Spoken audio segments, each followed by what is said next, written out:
It is the Cam Show on the Rogue Media Sports Network, breaking down week one of the NFL season and an unexpected Patriots victory. God, it feels like the old days. Oh, man, got to be the best Patriots victory in 2 years.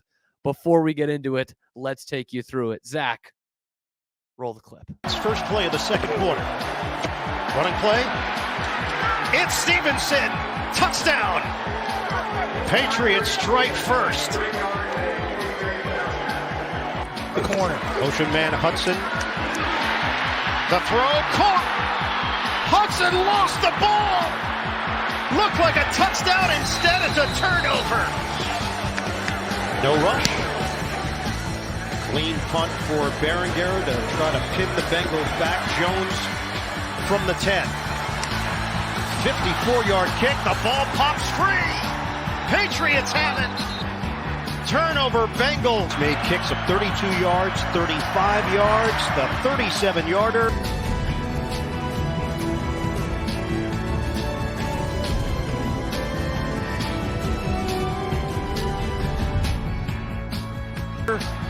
Is good. It's good! Burrow steps up, and Burrow is crushed at the 34 by Keon White. Get that little tiger right there. Oh, wow. He's on the ground with a touchdown. Stevenson still going. First down. Just completed the Olympics. Cincinnati came in here wanting this to be sprint races. Didn't get it. A new era in New England starts with an upset win. Drake Maye in his head coaching debut gets the victory in Cincinnati. We are all Patriots, and tonight the Patriots are world champions. All right. 1-0. No one thought they could do it. They have shocked the world in week one of the NFL season. Someone from Rogue Media Sports Network Survivor Pool is already out. We're going to talk to him later. It is the Cam Show on a Victory Monday, an unexpected Victory Monday. Patriots win it 16-10 in Cincinnati. A team I think that is going to be an AFC contender this year, a real legit Super Bowl contender. And they face the Cincinnati Bengals. Oh, it felt good. It felt good. It felt as good as a Patriots win has in a couple years. And it honestly, it makes me rethink a few things. Even after one game, I'm going to totally overreact here. I'm going to rethink some things. There was a point in that game where Jacoby Brissett was scrambling out 3rd and 4, 3rd and 5, ran for a first down. It was like the second time he did it. And I had this thought. I thought, what kind of draft capital could you get in a Drake Maye trade right now when you extend Jacoby Brissett?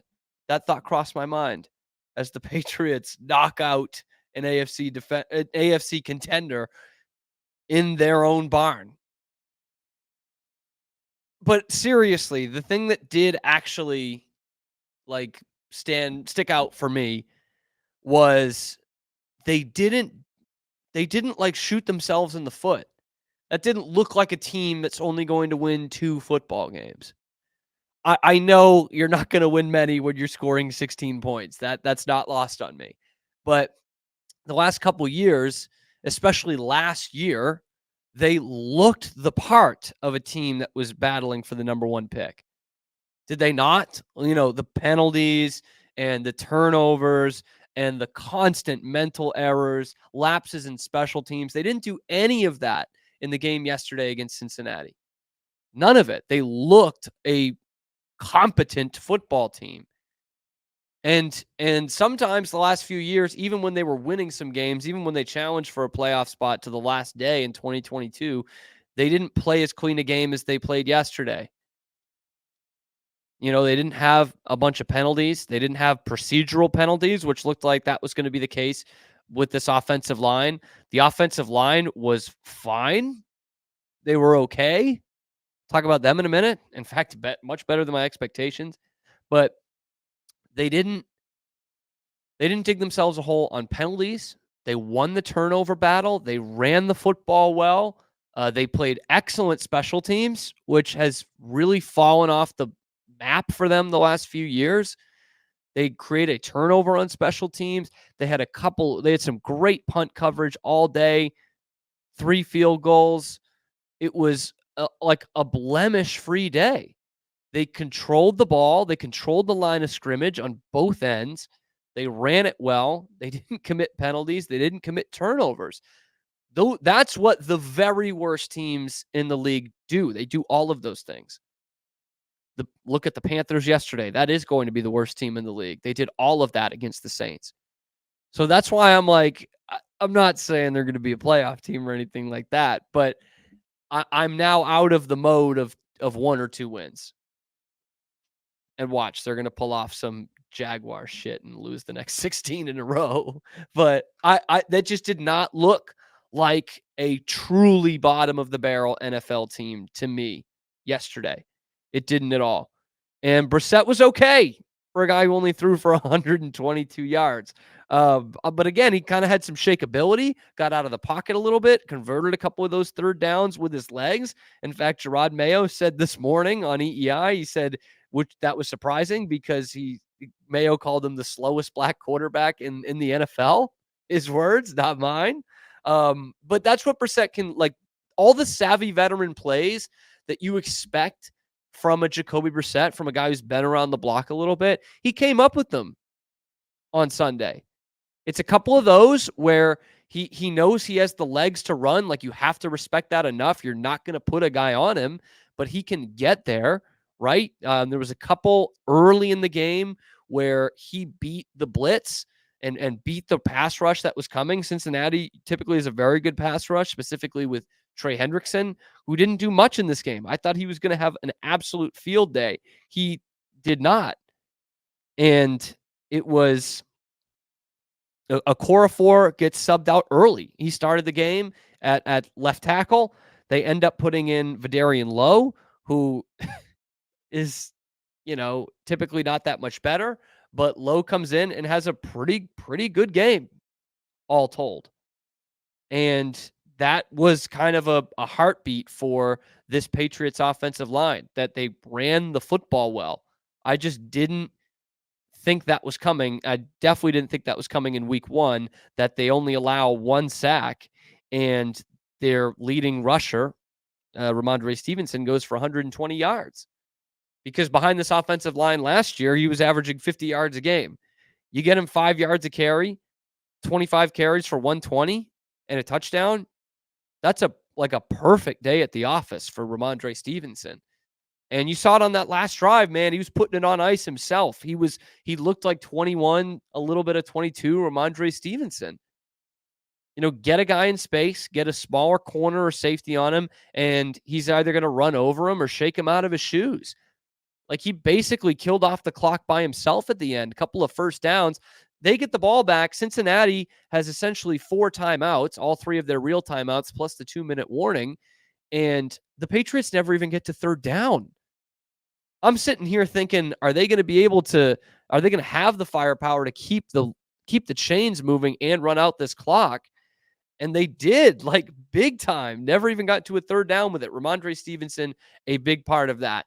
I understand there's not many games where you're going to win in the NFL where your leading receiver has 31 yards through the air. And that was Austin Hooper, by the way. But when you're holding a truly elite quarterback on the other side to 164 yards passing, you sack him 3 times, you turn them over once. That's how you're going to win games if you're this year's Patriots. Therefore, there's not going to be 11 wins on the schedule probably, but you saw a team that looked competent out there, that looked absolutely like a top 5 defense, and a quarterback who was efficient enough to the point where you say, Drake Maye, take your time. If it's a month, if it's 2 months, if it's week 16, take your time, pal. Because we can do something, which I didn't think they were going to be able to do. I was on the show on Friday, Zach, saying this team was not going to win until I didn't feel good about one until November 3rd. Yeah. I did say there was a chance in this one, but I didn't really believe it, if we're being honest. Yeah. Well, November 3rd, I think, is what I pointed out. That's a long time. it was, and I They're feel like ahead of we had to have a talk. I don't remember if it was on air or off air of like, man, that's a mighty long time. Like they're gonna luck into one before that, I think. And not saying that they lucked into the one on Sunday, because as you saw in the clips there, like it was a pretty, like it. They came out to play, to play, man. Yeah. That defense, holy mother, are they physical? Which seems like such a baseline compliment for an NFL defense, but they were knocking the shit out of guys, man. It was, and I'll look back at that fourth down play, the third quarter. They pass up a 54-yard field goal, the Bengals do, to go for it on 4th and 2. They complete a pass and don't get it. Think about that. They completed a pass to that track kid, Yoshivas, and he got just stuck after a yard. One-on-one, hard tackle. That's what this Patriots team brings, man. DeMarcus Covington loves to bring the blitz, and they looked a really good defensive football team on Sunday. I was looking at the first 3 drives. The Bengals went 3 and out every drive, and Burrow had not thrown an incompletion yet. He was 5 of his first 5, but it was for 28 yards. They could not make a man miss at all. And it comes back to an awesome 2023 draft class, by the way, defensively. Keon White, that dude's a monster. And I said on Friday, I was like, I don't know. I love Keon White. I'm expecting a breakout season, or at least I was until a month ago, because then you trade Matthew Judon. Absolutely get that.